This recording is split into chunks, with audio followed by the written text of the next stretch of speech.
To be here and to be able to share this. I hope it helps some people. You know, I always admire people of faith who, when they do have a difficulty, whether it's something as tragic as yours or the everyday trials of life, decide that they're going to not blame God, have a good attitude, and move on. So why don't you just tell us a little bit about your story and what you've been feeling, and we want to help the people watching today because I know a lot of them are probably going through the same thing. Well, I would say that my story's kind of in two parts. You know, there was the part where we were battling the cancer, and Rochelle was really battling the cancer. Yeah. And then the second part was, you know, when she finally did pass away on December the 30th. And so it was about an 8-month battle for us. And what was that like for you, getting all those treatments? It was just, you know, incredibly difficult, as many people know. You know, it's, you know, of course, what I went through was nothing compared to what she was going through. It was very hard. You know, it was very difficult, very, very emotionally draining, spiritually draining on me, my kids, my friends, my church. It was hard on all of us, and obviously hard on Rochelle. Everything kind of came to kind of a pivotal point in my life on December the 23rd. We were at MD Anderson in Houston, and things were very difficult. Rochelle was not doing well, and it was very hard. And we had a hotel room next to the hospital, and I was walking. I left her room to go take a shower for a minute, and I'd already settled in my mind that we were going to spend Christmas by ourselves there, and because our family was all back in El Paso. My daughter was a week away from having her baby. She couldn't travel anymore. And my son was doing all of our Christmas services, and so I had to be there with her. And I was walking back, and there was a sky bridge there, and I sat down on that sky bridge, and I felt, for the first time, Joyce, in the whole 8-month process, I felt overwhelmed. I just was kind of come to the end of myself. And I was sitting on that sky bridge, and I began to pray, and I really believe that I began to make the Holy Spirit began to make intercession through me. Yeah. And I prayed just some very simple but powerful things. Looking back on it now, I realize that it really kind of set me down a good path. And the first thing I prayed was, I said, you know, Father, whatever happens here, I said, and I'm hoping you let her stay with me. Right. I said, but whatever happens here, I'm never going to ask you why. I'm never going to question why. I'm never going to ask you why. And I never thought of that. It just kind of came out, and I heard it. And then I said, unexpecting that I would say this, I said, because what happens here is not about me and you. It's about you and her. I said, and whatever happens is between you and her. We do try to get into things very frequently that really, to be honest, really just are not any of our business, because there are personal things between an individual and God. And certainly, she probably drew very, very extremely close to God. She did. During that time of discomfort that she was going through. She did. And I try to share with people all the time just the uselessness of having to know why about something that you're just not going to understand. There are things in God that we just don't understand. There are mysteries in God that we don't understand. And a large part of our trusting God and our believing in God and our relationship with God is not just for when we get things the way we want them, but when things happen that we don't understand. Yeah, you know, I think that there's a scripture in Psalms, I don't remember exactly where it was, you know, where David said, I don't concern myself with things too wonderful for me. Yes, I'm familiar with that. And I quit concerning myself with that. It's not literally, the second thing I prayed was, this is none of my business. This is about you and her. Yeah. I did say to the Lord that day on the cross bridge, I said, I just want you to know, in case you don't know, that if she passes away, you're going to have to explain this to her. I said, because she's not going to come in there willingly. Yeah, I heard you say that on a teaching tape I was listening to, that St. Peter probably had to pull her in because she really wasn't wanting to go. Come out and explain this to her at the gate, you know. So, and the second thing I said that night was, you know, she's always been your daughter. And you loaned her to me as my wife. but she's always been your daughter, and she'll always be your daughter. And you know, that just brought for me a lot of comfort peace. for people, something that's coming up in my heart is I'm sure that there are people watching right now that thought, well, if I would have known that my loved one was saved, I could be more comforted. And but I just kind of feel led to tell you that, you know, you don't really know what happens to a person in the last few seconds of their life. And even that, you have to leave that between them and God, and don't torment yourself over something that you're never going to know or understand.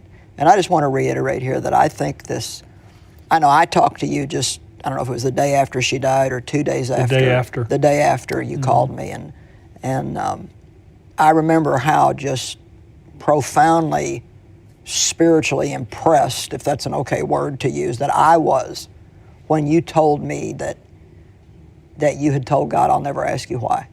Because that is probably the number one thing that people do. They demand having an answer to something that really they're not going to have an answer for. I mean, even if you figure something out that you think suits you, it's not going to be a good answer.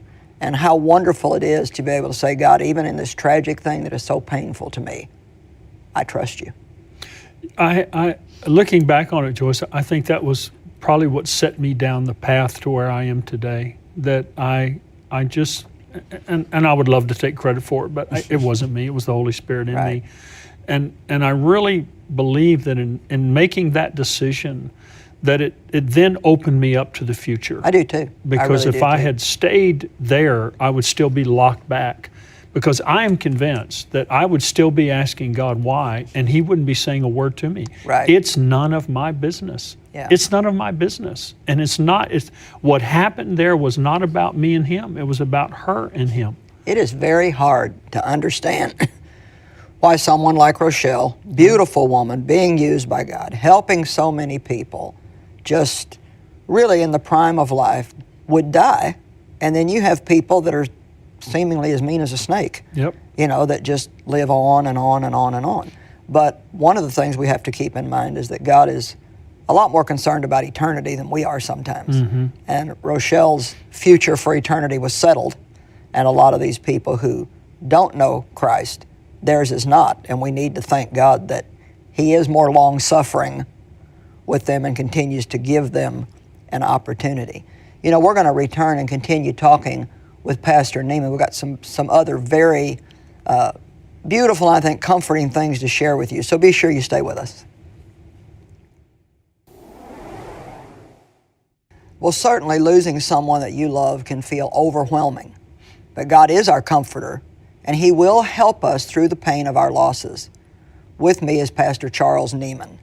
Well, Pastor, we got a good start in the first few minutes of the program talking about how even though you had a terrible loss in your life of your wife of 45 years to that disease we all hate, cancer, that you made a very important decision early on, actually before she passed away, that you would never ask why. Now, why don't you just continue on, because I know there's a lot of people that are really hurting, and that was a very important first step. But what are some other things that has helped you to recover?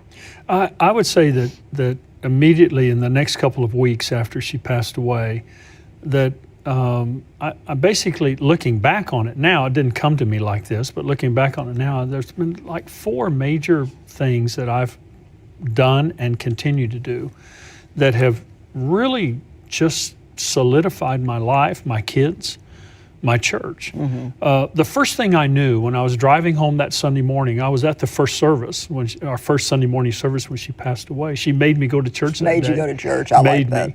And so I was driving home, and I had a few moments in the car by myself, and I prayed kind of a Texas prayer, and I said, you know, Lord, please don't let me screw this up.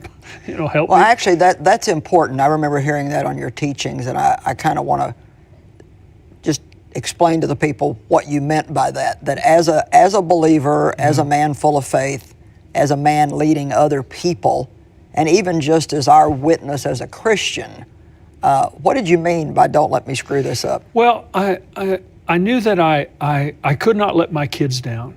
I couldn't let Jesus down. I couldn't let the kingdom down. I couldn't let my congregation down. I couldn't let my friends down. You didn't all of a sudden want to act like you didn't believe what you'd been teaching people all your life. No, I believe in the abundant life as much now as I ever have. Right. And that, you know, Jesus came to give me that life and came to give that life to And that He Rochelle. loves you. And Absolutely. this didn't happen because you did something wrong. No. I don't know why it happened. It just happened. It just happened. That's you know, right. Welcome to life. God knows. Yeah. And so, you know, I just said, you know, I just don't let me. I'd seen people go through this, and I've seen them collapse and lose their faith, turn away from God, blame God. Yeah. And I'm not going to do that. You know, we have a legacy, and I have this relationship with Jesus that I am not going to let anyone steal from me. And Rochelle would be furious with me if I did, and I'm not going to do it. That's good. So. The first thing I knew, number one, I knew without the Lord having to say anything to me, I already knew this, that I had to get back in the house of God as soon as possible. Because Isaiah 40 verse 31, the King James text says, they that wait upon the Lord. But in the Hebrew it says, they that gather together before the Lord shall renew their strength. That's good. I was exhausted mentally, emotionally, spiritually. My kids were worn out. My church was worn out. My friends were worn out. Right. But me personally, I was exhausted. And yet, as you know, you can't call time out. You can't say, hold it, I'm going to, you know, everything stop, go in suspension while I recoup. No, in 20 minutes, I was going to be at home with my kids, and they were there, and they were grieving, and my friends, and I was going to have to tell the church, and here it goes. It all goes in a new direction now, and I was going to have to step up, Joyce. I had no choice. I had to step up. I wasn't going to start looking for someone else. I had to step up. I could not fail. I could not fail. That's good. And I would not. That's much better than just thinking, well, now I have an excuse to just totally fall apart. When I was in my car that day, one of the things I prayed was, I decided that in that car, I said, I'm not going to go through life with a limp. And I'm just not. Good. I'm not. And so, you know, I got home that day and started doing the things with my family I needed to do. And the next night we were having our New Year's Eve service, and you know, I had people saying, well, you know, who's going to do the service? And I said, well, I am. I'm going to do the service. And people were like, you're crazy. And I said, no, I have to get in the house of God. I have to go where the church is, because there I will get my strength renewed. There I will mount up with wings of eagles. And I did that service. I did the Wednesday night service. I did the memorial service on Friday night. I did all 4 weekend services, and I haven't missed a service since. And in fact, I've done all my services at church, and I've taken speaking engagements around America and around the world. Not because I'm running from, I'm running to. I'm running to where the strength is. And where the God strength is in the house of God. It's among God's people. And then what were some of the other The second thing that happened to me is that I went back to John 11, where Jesus raised Lazarus, and that incredible statement there where he said, I am the resurrection and the life. And you know, I'm like you, I'm a teacher. I'm always looking up words and studying words. And I looked up that word resurrection, and Jesus said, I am the stand up and the recovery. I am the stand up. And I realized for the first time in my life that when you get knocked down, and I hear people say, Pastor, and they mean it. They say, Pastor, I just can't get up. And I know that feeling. And you can't by yourself. You can't. And then I realized for the first time in my life, I don't have to get up. He's in me. And if I will let him, he will get up. And when he gets up, I'll get up with him. He'll pull me up with him. And so I was in my bedroom one night crying and feeling bad and hurting, and I started meditating on that verse, and I got up out of my bed, and I purposefully imagined inside of me, it wasn't like a vision, I did it myself, and I saw Jesus stand up. And when he stood up, I stood up. That's good. And that he is my recovery. And then he said, I am the resurrection and the life. And the word life means I am the life that satisfies, dwelling in that life. And I had to say this, Joyce, and it was a very powerful statement, and I really pray people hear me when I say it, because what I said then was, I said on Sunday morning, December the 30th, Rochelle left me, but he did not. Right. And I cannot say, and we cannot say, and I know why people say it, I really do, but I could not say, I can't live without her.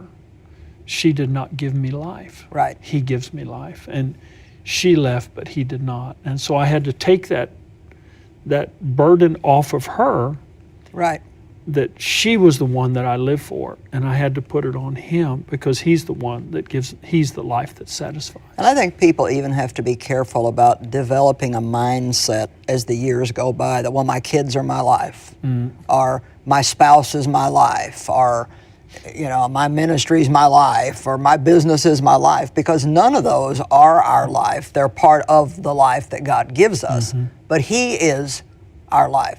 And I thought that was also a very good point that you made, that we have to realize that it's not people who hold us up and keep us going. They encourage us, they edify us, we love them, we enjoy them. Absolutely. They encourage us, but Jesus is our life.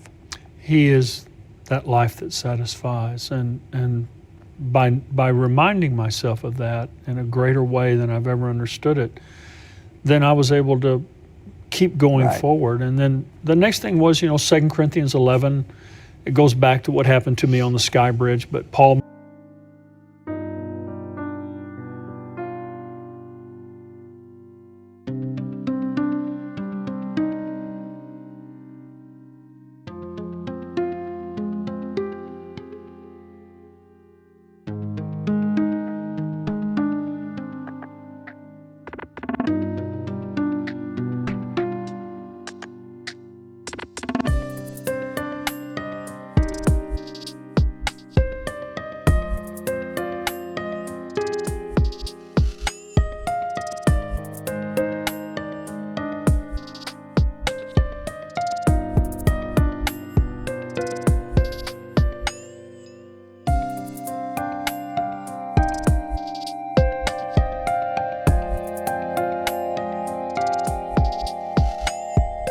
makes that list of all the things that happened to him, beaten, robbed, all that amazing list. And I was looking at it one night and I thought, he never said, why me? Yeah. And if there was ever anybody that could have said, hey, why me? Why not Peter? Peter's the one that denied you. Remember him? Yeah. What about Thomas? Why isn't Thomas getting beaten with rods? Why me? I've never denied you. Right. And he never said that. He never said, why me? And I thought, I'm not going to say why me, because it wasn't me. It was Rochelle. That's good. That's It very wasn't good. me. And then the last thing is, he took me into 1 Samuel 30 with David at Ziklag, and he was having a good, life was good. David was doing good in chapter 29. It said he was living upright. And I've always known, as you do, that sometimes really crummy things happen to good people. Right. Right. They just crummy things happen to good people. Yeah, they do. Things you can't explain. Can't explain. And that day, the Amalekites came in, took their sons, their daughters, their wives, burned their house, took all their possessions. Horrible, horrible day. And it says that the people turned against David. They all wept until they could weep no more. And then the men turned against David, and they were going to stone him. And it says, because the hearts of all the men became bitter. Right. And Joyce, I knew from personal life experience the danger of bitterness. And there's two negative human emotions that are spoken of as having a root. One is the love of money, the other one's bitterness. Yeah. And roots, as we know, you plant a tree in the backyard and the roots come up in the front yard. Yeah. And I've seen bitterness start in an area of life where people can justify it. They can justify it, totally justify their bitterness. But 10 years, 20 years, that bitterness is spread into every area of their life. The dictionary defines bitterness as intense hostility. Right. And people become hostile. They become angry, and Mean. they begin to take it out. And you end up 15, 20 years, nobody's around you anymore. Nobody wants to be there. They still love you, but they don't want to be around you anymore. And I think David saw that. I saw that. And I've had guys ask me, say, how are you dealing with bitterness? And I said, I don't have anything to be bitter about. That's good. This didn't happen to me. It happened to Rochelle. I wasn't the one that went to the treatments. I wasn't the one that That's good. had the surgery. I wasn't You're the one. not the one that that's was, not here anymore. Yeah, I'm still here with my grandkids, with Yeah. my family, with my friends, with my church. I'm still here. Although I bet she's happier than we are today. I hope so. I'm sure in the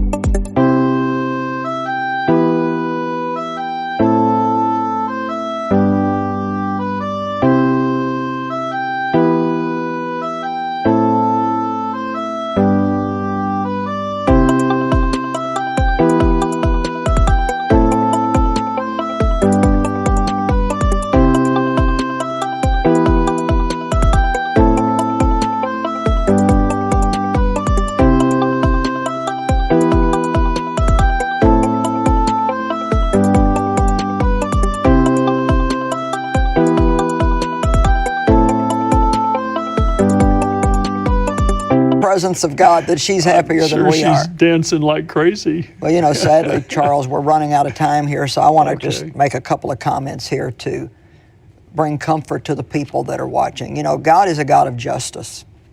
And I love that aspect of God's character, that no matter what unjust thing may have happened to you or like you, if you will keep the right attitude and not get bitter, and not say why me, not get into why, God will bring justice in your life. I can promise you. It's another way of saying God will make it up to you. You know, I was abused in my childhood, and God has so made it up to me. And I've already heard you say a couple times that some really great things have happened to you. Just God's way of showing, I'm gonna make this up to you. I'm gonna help Absolutely. you. Charles, thank you so much for being